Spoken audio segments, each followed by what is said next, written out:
Oh man, it's hard to think with your thumb pressing into me. No further. The Rock was always fun, and Steve Austin was always fun. Have a nice day. What's going on out there, YouTube land? Today we are with the man, the myth, the legend, hardcore legend, actually. Multiple-time New York Times bestseller. 3-time WWF champion. WWE, I suppose now. It is, and can I just correct you? It's not multiple time, it's multiple time #1 bestseller. New York Times #1 bestseller. Many can say they hit the list. Far fewer can say they hit the top of that list. So if you guys haven't yet, make sure to go on Amazon, get a couple of his books. The top one is Have a Nice Day. Have a Nice Day, that's right. Or if you're around, you can check out my website, realmickfoley.com. Go over to events, and I bring those stories to life on the stage. Yeah, so he's actually in New Mexico right now because he's got a show tonight. But it's a good show, and if people enjoyed the books, they'll enjoy the show. Yeah. So Jack, he's probably coming to your town, so you can get the VIP, take a picture with him and everything. It'll be a good time. Exactly. So today we're going to work on a couple of some neck tension he's got on. We might do a couple adjustments, and I'm going to ask him those literally pressing questions like we always do. Okay. Ready? I'm ready. Let's go. So I'll just have you look straight down. All right, Mick. So the $1 million question is, what got you into going on the road? Oh, you mean the current road trips? Yeah. I miss being on the road. I like being on the road. I like being home too, but up until the cameo videos came along during the pandemic, I'd never figured out a way to make money from home. And even now that cameo's going well, I still like being out there. Still like telling the stories, getting the reactions. So you're a little bit addicted to that road life after 30 years, I hear these, country songs. Usually it's a country song I'm talking about, the gypsy soul. No, I think the rock and roll songs have it too. Yeah. And, Rolling Stone grows no miles. That's right. That's me, brother. There it is. The main man. Bang, bang. Being on the road and all that kind of stuff. What's one of the craziest road stories? I've been asking a lot of people. We got some good ones out of Nash and DDP. And what's one of the craziest road stories you have that hasn't been covered in a, Oh, well, I was just going to say one of my favorite stories to tell. And I've told it a couple times in the last couple of weeks because it comes up during the Q&A is about me and Diamond Dallas Page and Stone Cold Steve Austin on the road. But that has been written about. Okay. Just let's hear it anyway. If you're on the road. This is a WCW story, though. Yeah, DDP is the first man to bring thumbtacks into professional wrestling. Really? He didn't wrestle in them. He thumbtacked the blinds to the walls of our $30 motel rooms. He didn't like a faintest peep of light coming in.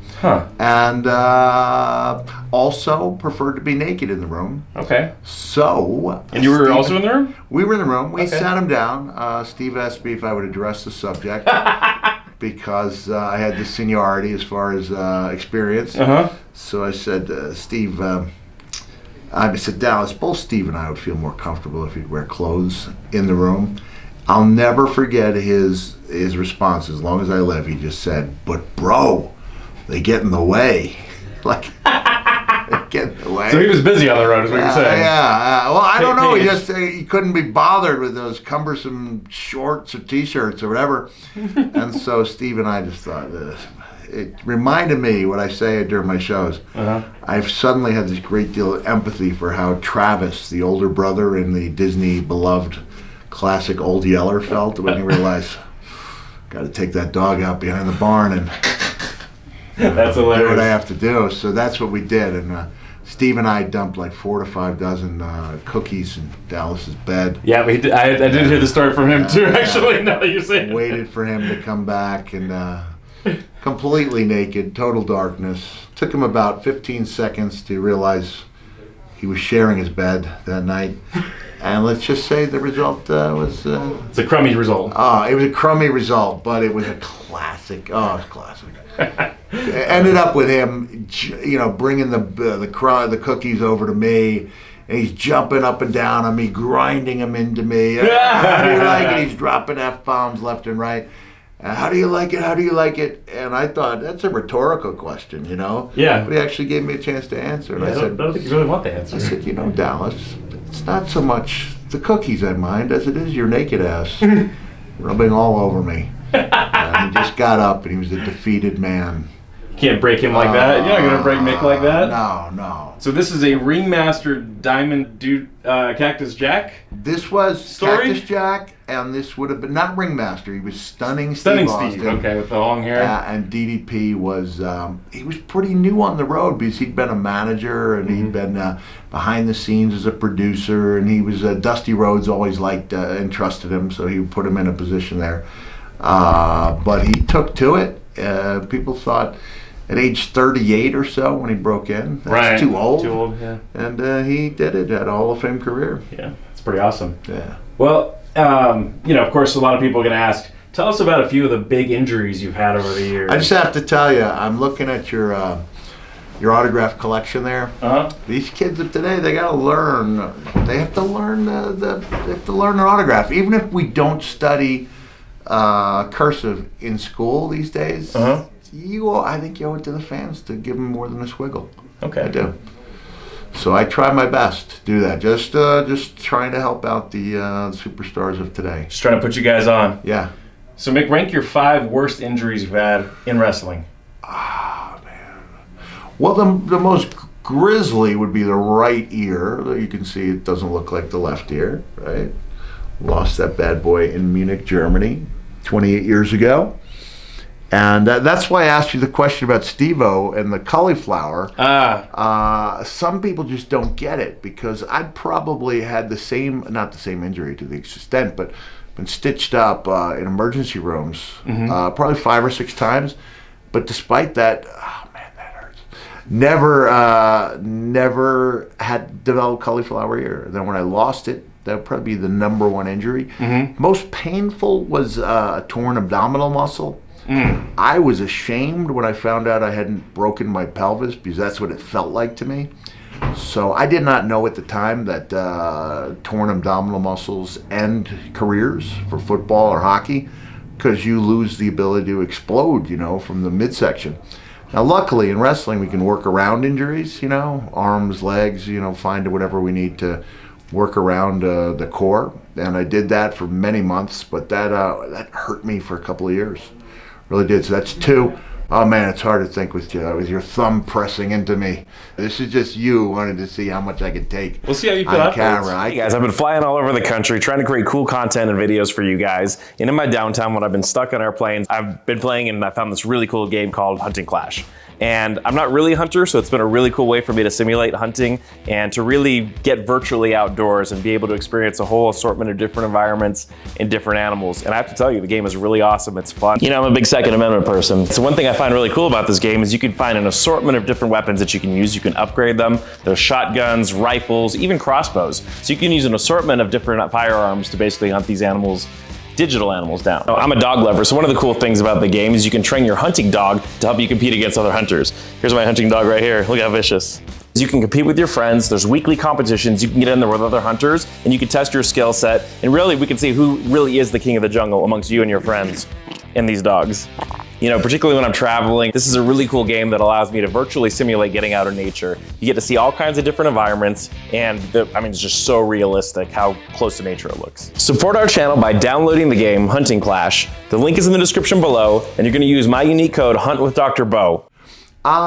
You know what? My hip, I've been told early on that by virtue of the fact that I was diving off ring aprons onto the concrete, that I was going to pay a price. And I'll be honest, had I known it was going to be that severe, wow, from probably 2004 through 2017, it was really, it was a pretty difficult existence. I would get on a plane and I would ask for a bottle of water right away, and I would put the bottle of water full underneath my hamstring and I would roll it just to try to get the nerves firing up. So I would say the right hip, then the right knee, which was awful. It was locked, I think, at maybe 18 degrees, maybe 27, I don't know. But anyway, what happens with that is you stop walking correctly. Between the right leg locked out and the hip giving me so much trouble, you end up walking side to side to eliminate the pain and the nerves. And then you are basically waddling without realizing you're waddling. So that's 4. And then for number 5, We'll just go with almost losing my pinkies, both of them, in a match in 1995. Ooh. Yeah. Was it the ring? No, that was the same move. Well, this was my first ever no rope barbed wire Japanese death match, and they're definitely into the real stuff in Japan. You know, you can't fake them out with by trying to fake them out. And I tried that same move that cost me my ear. Looking back, maybe I should have taken that item off the menu after losing the ear, but I did it in the barbed wire. And the wire didn't hold my weight, and I ended up snagging me by both pinkies. So when I went down, there's a photo of me sitting on the floor with both my pinkies caught with the wire. So that was one of those things. It's just, man, you know, it's just almost does away with your small fingers. So it was a deep hole, but not, you know, comparatively, it seems like a minor injury, but it was a pretty graphic at the time. So that's my top 5. Yeah, and the thing is, if you lose your pinkies, I mean, how are you going to drink champagne fancily? You know, it's big problems. And that's a big part of my life. You know, just living the fancy life. Oh yeah, fancy parties. Limousine riding. Yeah, I'm a minivan riding. Minivan riding. I am not a coach flying son of a gun anymore. I bumped up. All right, there you go. I realized, you know what it is that the thinking about being just all squashed into that coach seat will affect me for weeks at a time and greatly reduce the chance that I will go out on the road again. Now, once I fly to an area, I like to get a rental car, a minivan, and drive that bad boy. But I've got to get there, and these flights can be, they can be really tough on a guy, you know, who's been patched up and is carrying several more LBs than he should be. So I do fly business for first these days. Occasionally Delta Comfort. Okay, nice. I like it. I can get down with that. You know, what's funny is people don't realize this because you guys are standing next to guys that are 6'10", 6'11", so they would assume you're just an average-sized guy. Yeah. You're 6'2", 6'3", at least, I used to be a legit 6'4", to the point where when I was 6'4", 220, I thought maybe I'm too tall. Yeah, he's a big man. And but you know, through compression, I'm a little bit smaller. Get some disc smashing a little bit. Yeah. Some hip smashing. All right, let's take this right arm and reach straight back with it. So just this one straight back. And then if you keep reaching with it, keep reaching back. And then keep going. A little further. A little further. A little further. Very good. Good. All right. I do have some, I think I have a rotator cuff issue because I was asked to throw shorts out, T-shirts at a hockey game. And overhand, because, you know, as you come, you know, not flattering at all, I could actually, up until that date and time, I could throw farther behind my back. Wow. So I was like, let me do that. But just because I can doesn't mean I should do it 20 times as hard as I can. Right. Without any warm-up. And when I was done, I'm on the way home, I'm driving, I'm like, I think I might have hurt my shoulder. Yeah, that's a good way to hurt your shoulder. That's actually true. Right. But I mean, how did you find that trick out that you could throw behind him? You just one day just sort of throwing it behind your back? That was my big my shot when I would play horse. Okay. Is that it was very difficult for other people to. So you were a hooper too then? Minor, you know, JV, high school was as far as I got. So another question: who are your favorite guys to work with? Because obviously we've seen the brutal matches with Vader, with Taker. Yeah. You guys broke the all-time rating with The Rock. You basically ended the old company you worked with, WCW, the night you won the world title. A little more complicated than that, but you can say that if you want to. Yeah. Look, the only reason I don't put Vader on my list of favorite is because they were great matches, but they weren't really fun. You know? Right. Whereas The Rock was always fun, and Steve Austin was always fun, and Triple H was always fun. Undertaker, always fun, always a great time. I just visited Terry Funk in Amarillo yesterday, and he's getting around super slow, and that's another case where I love those matches, but I'm not sure they were fun. Right. They're too rough on you? Yeah, they were pretty rough. Turn your head to the left all the way for me. Favorite tag team partner? Gotta be The Rock. Okay. Can't not be The Rock, right? I mean, The Rock and Sock Connection? My children are younger ones. They're still astonished that the Rock and Sock Connection is in a 2-pack. Because they don't really see their dad as being on that level. And I guess most of the general public wouldn't either. Like, sure like a general onlooker would be like, that guy beat The Rock twice? Yeah. That guy without the slightest hint of a deltoid muscle? Did you tell me you were leading the 1998 Time Man of the Year race until they removed you? You're going to be the Man of the Year, man. I was robbed. Robbed. That's the biggest robbery in the history of wrestling. They dare say I didn't do enough to earn that accolade. I'm like, I'm an entertainer like 18 other people on that list were. For shame. And when you look at some of the recent time winners, you owe him one. That's right. You owe him one. Big time. And he's not going to make his own like somebody, but... Yeah. Turn your head to the right on the way. And keep turning to the right. Oh, going a little further. All right, so tell us about the Hell in the Cell match. Oh, what do you remember? Yeah. Well, it's one of those. What was planned? What wasn't? It's one of those ironic twists in that it's my most memorable match, but for many years I remember very little of it. Memorable for other people. Yeah, I was knocked unconscious in that one, legit. Like I'd seen stars a lot of times. Sure. But that was the only time I think that time went by without me realizing it. Uh-huh. And this is, go off the cell. I guess I've written about it. I can say, all right, that went pretty well. And left me thinking, all right, at least the worst part of my night is over with. And then that didn't turn out to be the case. So I had heard that the first part was planned and the second part was not. Is that correct? Would not be incorrect. Okay. So when I went through that thing, man, neither The Undertaker or I were expecting that. We were hoping that maybe the cage would start tearing. But instead it just went ching, and I went right through it. Didn't break at all. Right. And then I'd rather be eating super hot wings than... They getting the trigger point massage? God. We used to have a guy named Francois Petit who did this to us. Yeah. It kept us moving, but it was not without pain. And I heard Al Snow was giving ring dingers backstage. What's a ring dinger? He was putting towels around people's necks and pulling on their heads. Oh, yeah. Of course, no actual training, right? And, we'd let guys do it. Harley Race was really good with the towel. A guy's name is Maniac Mike Davis. You might want to not let him around your spine. But that's the way we did it. Your nickname's Maniac? Yeah, baby. Yeah, Maniac Mike Davis. Yeah, Al was really good. Yeah. Al's...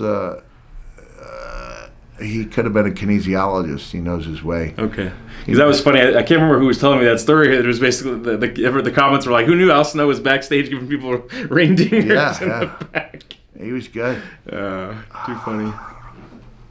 This is where I wish I had a trap muscle.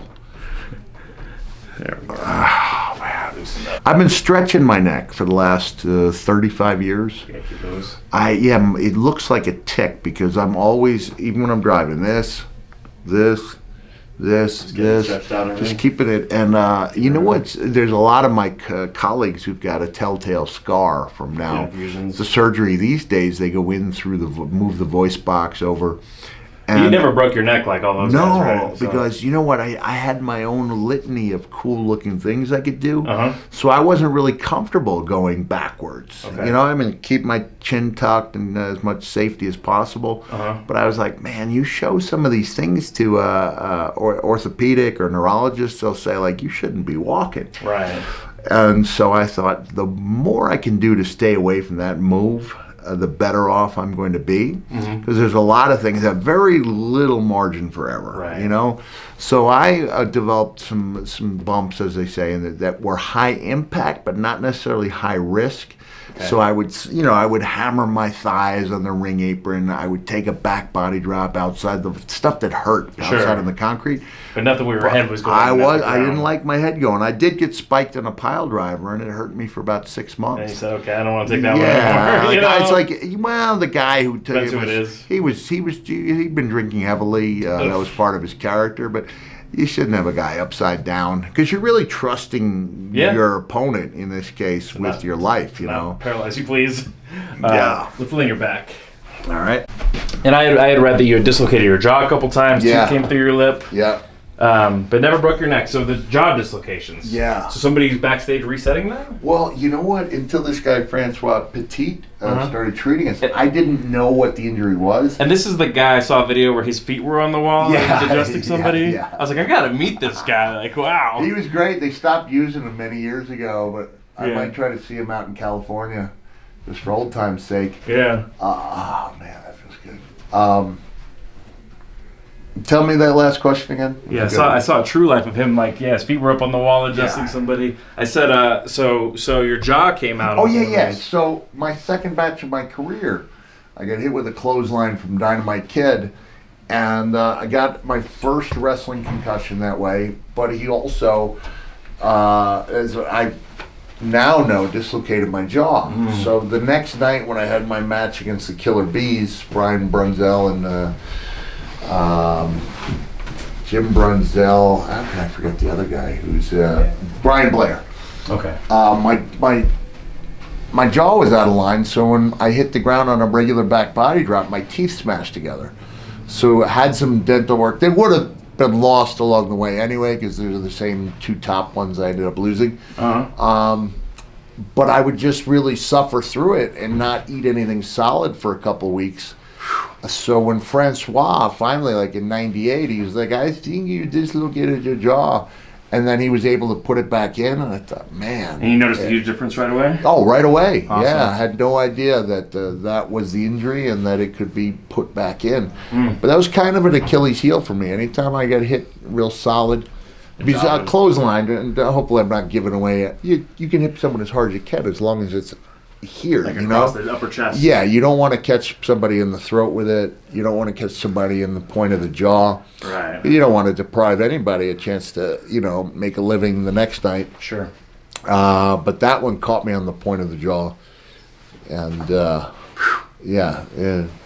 3 weeks without eating. So, who was your favorite or most starstruck or favorite person that you got to meet through your career that you never thought you would? Oh, that honor would go to Olivia Newton-John. Okay, nice. My wife could not believe how tongue-tied I was around Olivia, who had been Sandy on Grease, and I was a country music fan before that. One of the big honors when we went to see my uncle in upstate New York, because she was so beautiful. So when I tried to talk to Olivia and could not, on the way home, my wife's like, I can't believe that. Like, I've seen you talk with to everybody, people. Yeah. I was like, that's Olivia Newton-John. It's Sandy. So that was probably the most tongue-tied I've ever been. Okay. There's a little bit of a running joke. We keep asking everybody, the Mount Rushmore, top 5 wrestlers of all time. Who's in your personal top 5? I see. Terry Funk, Bruiser Brody, Ric Flair, Shawn Michaels, Dynamite Kid. I like it. So Brody and Kid are the wild cards. Yeah. I never had anyone say flat out, Dynamite Kid doesn't belong there. They all go, oh, that's interesting. Yeah, they go, I didn't. Yeah, it's interesting. And Brody was mostly known for his work in Japan, but he was just, to me, such a, inspiration with the style he used. So I borrowed liberally from Funk and from Brody and from Dynamite Kid. So I thought, I can't do the stuff he does, but I can launch my own body as a weapon.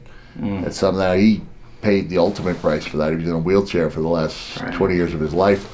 But man, no one was better than he was. Right. I'm glad you asked me for a 5, right? Instead of 4. Yeah, not too much on that side.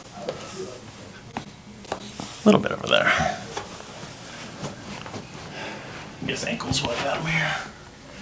Let's relax that foot. Oh, yeah. And this side too. Definitely the right one needed there. Right here.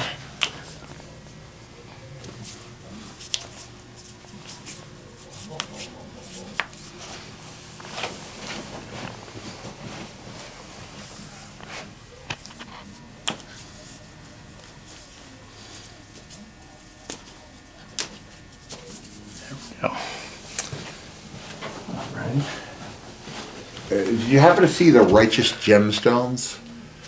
Oh, it's a great show on HBO.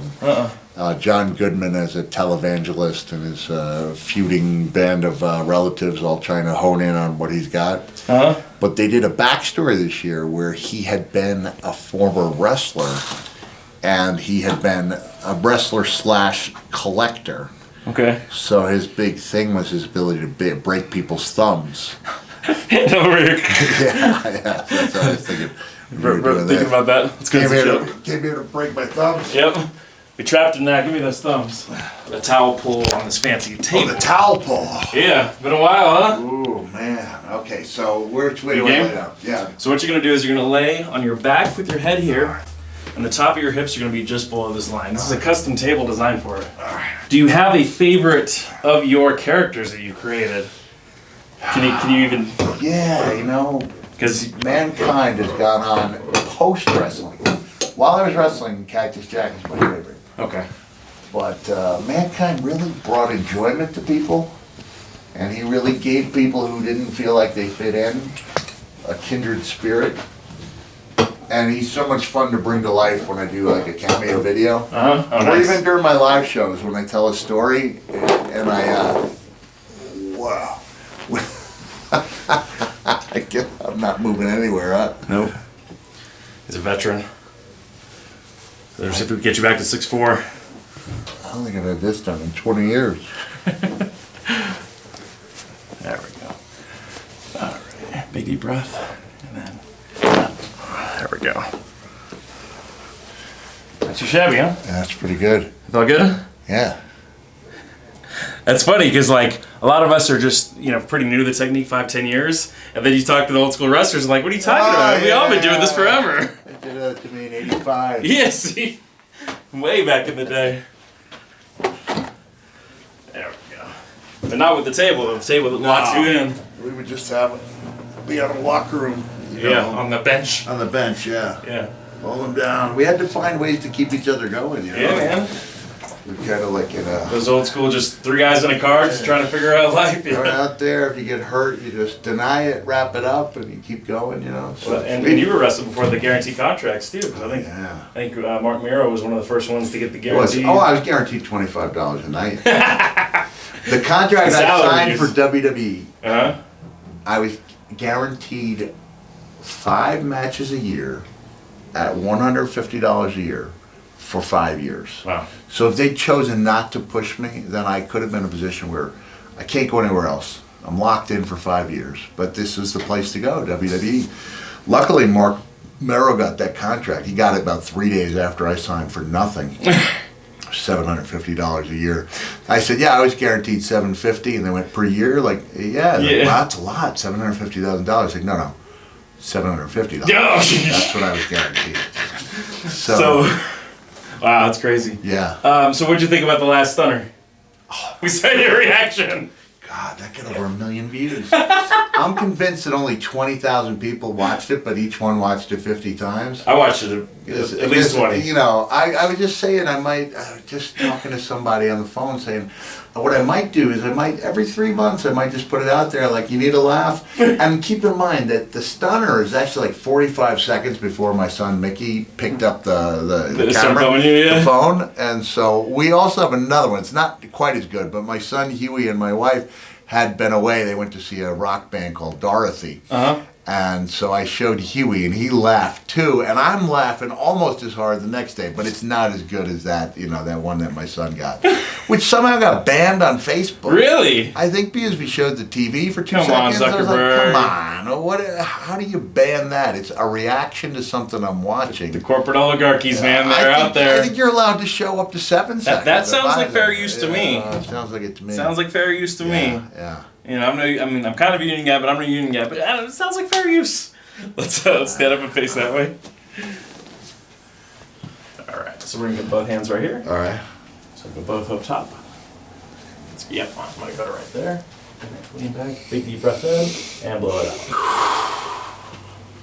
Good. All right. All right, shake it out. So your neck feels, shoulders. Feels pretty good. Feel looser? Yeah.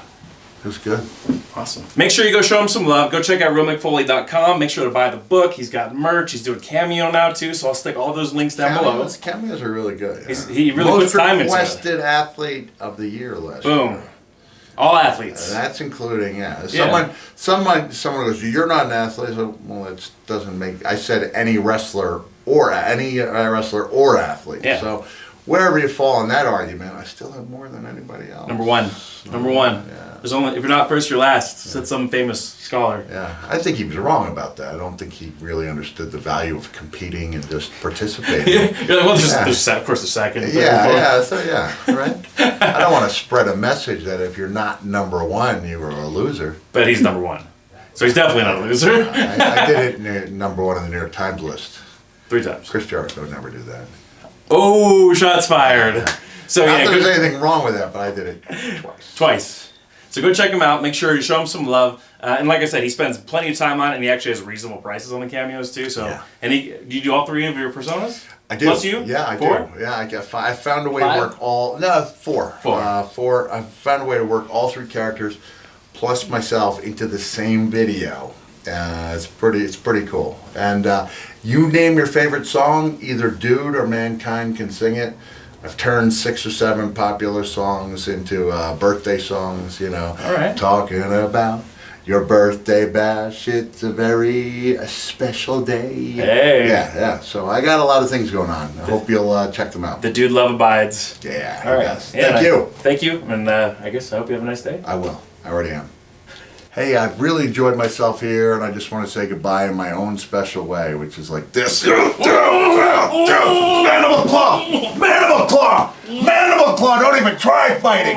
Don't even think about fighting it. Have a nice day. Thanks again to Hunting Clash for supporting this video. If you guys want to support the channel again, make sure to download the game. The link's going to be in the description below. Unique code, Hunt with Dr. Beau. Make sure to bring your hunting dogs, and I'll see you out there.